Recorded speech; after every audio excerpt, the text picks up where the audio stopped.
कल मैंने ईडी के कारनामों का और ईडी कैसे जबरन गन पॉइंट पे प्रताड़ित करके, मारपीट करके, कान के पर्दे फाड़ के बयान ले रही है, इसकी सिलसिलेवार डिटेल आपके सामने रखी थी। आज जो मैं खुलासा करने जा रहा हूं वो बहुत चौंकाने वाला है और पूरी तरीके से साबित हो जाएगा कि ईडी वास्तव में झूठे, बेबुनियाद, बिना सिर पैर के केस बनाने पे लगी हुई है। कोई तथ्य नहीं, कोई प्रमाण नहीं, कोई बयान नहीं, झूठे केस बनाओ, झूठे केस दर्ज करो। पिछले कई दिनों से बार बार मीडिया में ईडी के माध्यम से मेरा नाम लिया जाता है। मैं बड़ा परेशान था, कई रात सो नहीं पाया, पूरा जीवन ईमानदारी से बिताया, पूरी ईमानदारी से, 100% ईमानदारी से अपना जीवन बिताता हूं। मैं बड़ा परेशान हुआ कि जिस आबकारी नीति से मेरा कोई लेना देना नहीं, उसमें ईडी बार बार मेरा नाम क्यों ले रही है। अखबारों में, मीडिया में, टीवी चैनल पे खबरें क्यों प्लांट की जा रही हैं। जब खबर चली मीडिया में, मैंने जानकारी ली तो पता चला ईडी की चार्जशीट में मेरा नाम है। मैंने चार्जशीट खोजी, चार्जशीट में क्या लिखा है वो मैं आपको पढ़ के सुना रहा हूं। ये ईडी की चार्जशीट है, ईडी की चार्जशीट। इस चार्जशीट में कहा गया है कि 1/10/2022 को दिनेश अरोड़ा ने यह बताया कि अमित अरोड़ा की एक दुकान का ट्रांसफर, अमित अरोड़ा की एक दुकान का, शराब की दुकान का ट्रांसफर संजय सिंह के डायरेक्शन पर मनीष सिसोदिया ने किया। अब पहला सवाल होता है कि संजय सिंह कौन होते हैं डायरेक्शन देने वाले। लेकिन इस स्टेटमेंट में लिखा गया, इस चार्जशीट में लिखा गया कि दिनेश अरोड़ा ने ऐसा बताया कि अमित अरोड़ा की शराब की दुकान संजय सिंह के डायरेक्शन पर मनीष सिसोदिया ने ट्रांसफर की। इसका आबकारी नीति से कोई लेना देना नहीं, मैं आपको फिर क्लियर कर दूं। इस अमित अरोड़ा की कोई शराब की दुकान है जिसके ट्रांसफर करने की बात कही जा रही है। यह लीकर पॉलिसी के पहले का मामला बताया जा रहा है। इसको ध्यान से समझिएगा। यह कौन कह रहा है? ईडी कह रहा है। कहां कह रहा है? अपनी चार्जशीट में कह रहा है। कब कह रहा है? 6 जनवरी को। 6 जनवरी को, यह तारीख याद रखिएगा, 6 जनवरी को जब ईडी अपनी चार्जशीट दाखिल करता है तो उस चार्जशीट में मेरा नाम लिखता है कि मेरे डायरेक्शन पर मनीष सिसोदिया ने अमित अरोड़ा की शराब की दुकान ट्रांसफर की। अब आगे ध्यान से देखिएगा, सुनिएगा और एक एक कागजात पढ़िएगा कि किस तरीके से एक फर्जी, एक झूठी चार्जशीट, क्योंकि मैं अडानी के महाघोटाले के खिलाफ बोल रहा हूं, क्योंकि मैं नरेंद्र मोदी सरकार के भ्रष्टाचार के खिलाफ बोल रहा हूं, इसलिए कैसे यह झूठा मामला बनाया गया। अब दिनेश अरोड़ा का स्टेटमेंट दिखाता हूं आपको।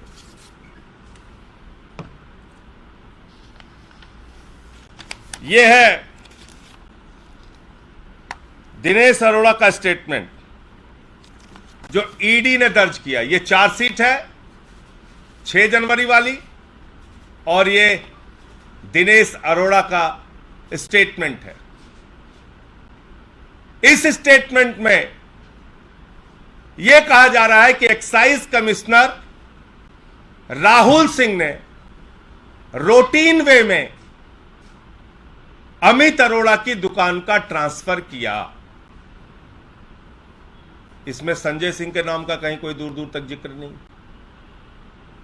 ईडी ने खुद जो 50 में बयान लिया दिनेश अरोड़ा का, उसमें संजय सिंह के नाम का कहीं कोई जिक्र नहीं। यह भी आपको उपलब्ध करा दूंगा। यह कब लिया गया? यह लिया गया 1/10/2022। जो चार्जशीट में डेट लिखी है वही डेट ईडी के द्वारा दर्ज किए गए बयान में लिखी है। अब और मजेदार बात आपको बताता हूं, देखिए कैसे झूठे मामले बना रहे हैं। अब न्यायालय के समक्ष जो सबसे तथ्यपूर्ण और सच्चा बयान माना जाता है, न्यायालय के समक्ष दिनेश अरोड़ा ने जो बयान दिया 164 का बयान, वो 164 का बयान क्या कहता है? वो 164 का बयान कहता है कि अमित अरोड़ा ने दिनेश अरोड़ा से जब ये ट्रांसफर की बात करी तो दिनेश अरोड़ा लिख रहा है कि मैंने इस बारे में ना डिप्टी सीएम से बात करी ना संजय सिंह से। ये देखिए, ये माननीय न्यायाधीश के सामने दिया गया दिनेश अरोड़ा का बयान है। दिनेश अरोड़ा कह रहा है कि मैंने इस बारे में ना डिप्टी सीएम से बात करी ना संजय सिंह से। आपके लीडर्स मेरे नॉलेज में लीकर कंजम्पशन के अगेंस्ट हैं, ये जोड़ रहा है। आपके नेता मेरी जानकारी के हिसाब से लीकर कंजम्पशन के अगेंस्ट हैं। ना डिप्टी सीएम पीते हैं ना संजय सिंह। ये बयान पढ़िए आप, इसकी कॉपी मैं आपको दूंगा अभी। देखिए कैसे झूठे केस बनाए। आगे लिख रहा है, अमित अरोड़ा इसको कह रहा है कि नए एक्साइज कमिश्नर आए हैं राहुल सिंह। राहुल सिंह को इस सीट पर मैं लेकर आया हूं, अमित अरोड़ा कह रहा है। और इसने अमित अरोड़ा ने राहुल सिंह से इनकी मुलाकात कराई, दिनेश अरोड़ा की। और फिर इसमें आगे तारीख दी हुई है। यह कह रहा है कि जब ये मुझे इंसिस्ट करने लगा कि आप डिप्टी सीएम से बात करिए, तो मैंने डिप्टी सीएम से कहा, तो डिप्टी सीएम ने कहा मैं देखता हूं। और 22-23 मार्च को राहुल सिंह का फोन आया कि आपका ट्रांसफर लेटर रूटीन वे में अप्रूव हो गया है। आपका ट्रांसफर लेटर रूटीन वे में, यानी कि पूरी प्रक्रिया का पालन करते हुए अप्रूव हो गया है। अब मैं भारत के प्रधानमंत्री से, देश की ईडी से, उन तमाम अधिकारियों से यह पूछना चाहता हूं कि किसके दबाव में, जब बयान में मेरा नाम नहीं, न्यायालय के सामने दिए गए बयान में मेरा नाम नहीं, ईडी के सामने दिए गए स्टेटमेंट में मेरा नाम नहीं, तो ईडी के अधिकारियों की हिम्मत कैसे हुई कि उन्होंने चार्जशीट में मेरा नाम लिखकर मुझे बदनाम करने की कोशिश की, मीडिया में मेरे खिलाफ खबरें चलवाई, भारतीय जनता पार्टी के लोगों के द्वारा प्रायोजित पीसी कराई गई। और मैं आज इस प्रेस वार्ता के माध्यम से कहना चाहता हूं ईडी के अधिकारियों से कि नरेंद्र मोदी जी ने तो अपने लिए नियम बना लिया है, रिटायरमेंट की उम्र उनकी 75 साल है, लेकिन न्याय की प्रक्रिया में जब तुम लोग फंसोगे तो फिर दुनिया में कोई बचाने नहीं आएगा। ऐसे झूठे और बेबुनियाद काम मत करो, ऐसे फर्जी बदनाम करने की कोशिश मत करो।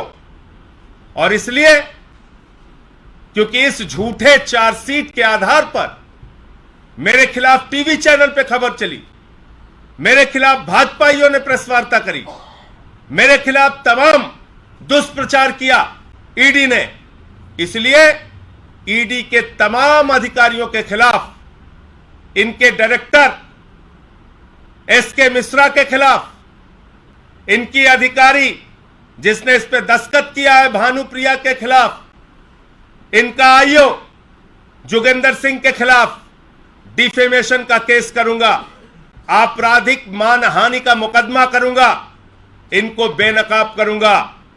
पूरा जीवन ईमानदारी से बिताया है। मैं प्रधानमंत्री जी से कहना चाहता हूं, इस जन्म में नहीं, अगले जन्म में भी भ्रष्टाचार के एक भी सबूत और प्रमाण मेरे खिलाफ नहीं पाओगे। मैंने पूरा जीवन एक फक्कड़ की तरह ईमानदारी से बिताया है, आगे मरते दम तक उसी रास्ते पर चलूंगा। आप ये सब काम कर रहे हो, मैं खुद हैरान था कैसे नाम आ रहे हैं, कैसे कहानियां बनाई जा रही। दिनेश अरोड़ा न्यायालय के सामने बयान नहीं देता, मेरा नाम नहीं लेता। दिनेश अरोड़ा ईडी के सामने नहीं कहता कि मेरे कहने पे कोई लिखकर साफ ट्रांसफर हुई, न न्यायालय के सामने कहता है, बल्कि न्यायालय के सामने तो कह रहा है कि आपके leaders Manish Sisodia, Sanjay Singh liquor consumption नहीं करते, नहीं पीते, और उसके बाद भी आपने मेरा नाम चार्जशीट में डाल दिया। तो डाला क्यों?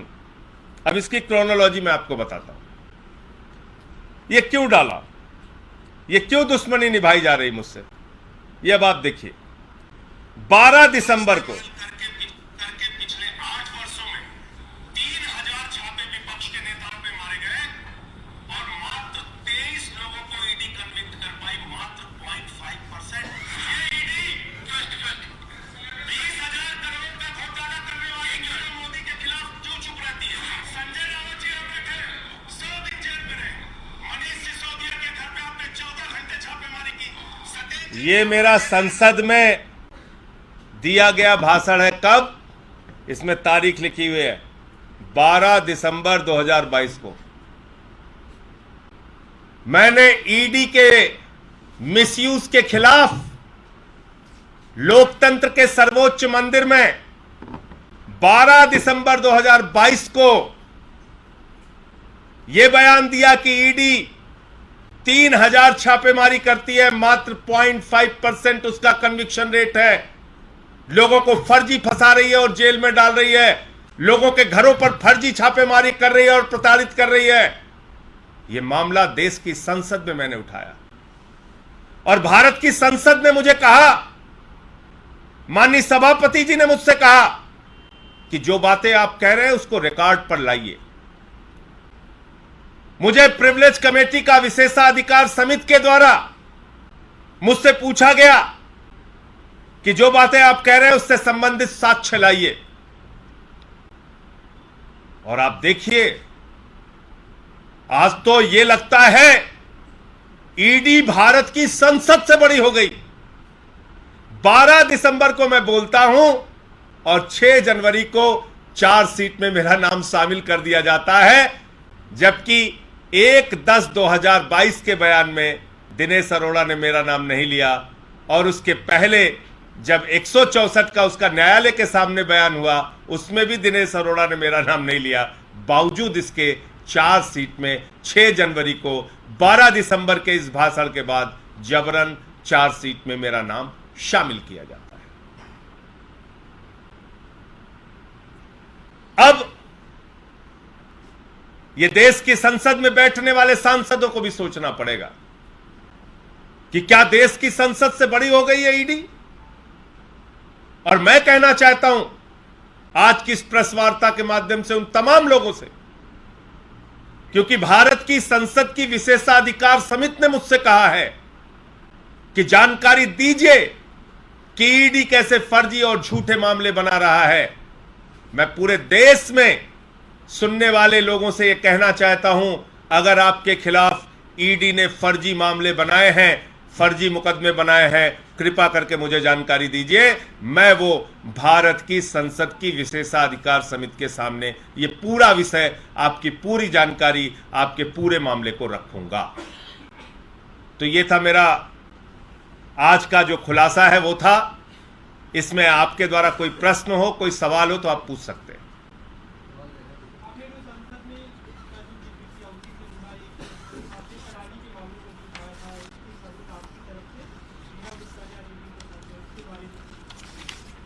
देखिए, ये भी बड़ी अजीब बात है, अच्छा आपने याद दिलाया। ईडी को मैंने 11 बार मेल की मुलाकात करने के लिए, 11 बार मुलाकात करने के लिए उनसे समय मांगा। अडानी के घोटाले पर मुझे जानकारी देनी है, समय दे दो। अडानी के घोटाले पर मुझे जानकारी देनी है, समय दे दो। कोई जानकारी नहीं दी गई, कोई समय नहीं दिया गया। लास्ट में उनकी तरफ से एक मेल आता है, जवाब आता है कि आप बंद लिफाफे में आकर इसको रिसीव कराइए। तो बड़ी मुश्किल से 2-3 महीने के जद्दोजहद के बाद ईडी का जो उड़न दस्ता है, जो रात दिन सबके यहां छापेमारी करता रहता है, वो उड़न दस्ता, ईडी का वो उड़न दस्ता 2 महीने से मुझे समय नहीं दे रहा था। 11 मेल किया, मुलाकात के लिए समय नहीं दे रहा था। बड़ी मुश्किल से आज अडानी के महाघोटाले पे 4 एपिसोड जो मैंने आपके सामने रखा था, उसकी शिकायतें रिसीव की गई हैं ईडी में। उसकी शिकायतों को उन्होंने लिया है, उसकी रिसीविंग दी है, और अगर इससे संबंधित वो कोई जांच करेंगे तो उसमें जो भी और तथ्य और जानकारी चाहेंगे वो उपलब्ध कराई जाएगी। ये है ईडी की रिसीविंग, और आज ये ईडी में रिसीव हुआ है। और कोई प्रश्न आपके? जी, एक सवाल विपक्षी एकता के बारे में अभी तक जब अरविंद केजरीवाल जी से पूछते थे तब उनका कहना था कि कुछ दल साथ आ जाएं केवल हराने के लिए, ये पब्लिक पसंद नहीं करती है, पॉजिटिव एजेंडा होना चाहिए। लेकिन अब कल नीतीश कुमार जी मिले तो विपक्षी एकता पे सहमति जताई और कहा कि हाँ सबको साथ। देखिए, विपक्षी एकता पे जो मुद्दे उन्होंने कहा कि भाई इस देश में सबसे महाभ्रष्ट सरकार आजादी के बाद की चल रही है नरेंद्र मोदी जी की सरकार, ये केजरीवाल जी ने कहा, और कहा कि इसके लिए सारे लोगों को एकजुट होना होगा, एक साथ आना पड़ेगा। बाकी बातें आगे क्या तय होंगी वो समय समय पर आपको बताई जाएंगी। लेकिन कल जो मोटे मोटे तौर पे तय हुआ और बातचीत हुई, उसमें यही सहमति बनी कि भाई अब तक जितने भी, चाहे महंगाई हो, बेरोजगारी हो, काला धन का मुद्दा हो, किसानों के फसल के दाम न मिलने का मुद्दा हो, या अग्निवीर का मुद्दा हो, ये किससे जुड़ा हुआ है? ये भ्रष्टाचार से जुड़ा हुआ है। इतनी लूट और भ्रष्टाचार हो रहा है कि लोगों के बैंक खाली हो रहे हैं, भारत की संपत्तियां बिक रही हैं। इतना लूट और भ्रष्टाचार इस सरकार ने कर रखा है कि भ्रष्टाचार का केंद्रीकरण हो गया, लाखों करोड़ की लूट हो रही है। आज बेरोजगारी से लेकर महंगाई तक के पीछे कारण है भ्रष्टाचार। तो इसलिए इस मुद्दे पर एकजुटता की बात उन्होंने कही है, विपक्ष के लोगों को एक साथ आने की बात कही।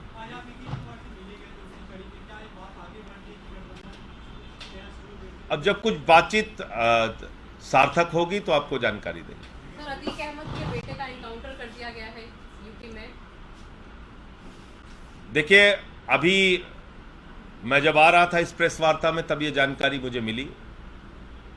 ये एनकाउंटर कैसे हुआ, किन कारणों से हुआ, उसका पूरा पक्ष उत्तर प्रदेश पुलिस प्रशासन को सामने रखना चाहिए। क्या उनके ऊपर फायरिंग हुई, क्या ऐसी इनकाउंटर की परिस्थितियां बनी, ये सारी जानकारी देनी चाहिए उनको। अभी तो मैं प्रेस वार्ता में आया तभी ये जानकारी मुझे मिली है, उसके बाद हम इस पर कोई प्रतिक्रिया देंगे।